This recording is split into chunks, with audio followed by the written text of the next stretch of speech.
היי, זאת פרחית.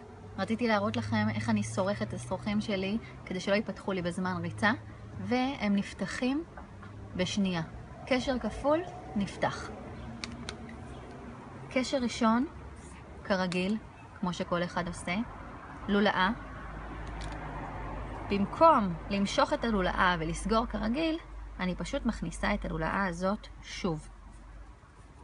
הקשר חזק, הוא לא נפתח כל זמן הריצה, והשוס זה כשאני מושכת, הוא נפתח בקלות. בואו נעשה את זה שוב.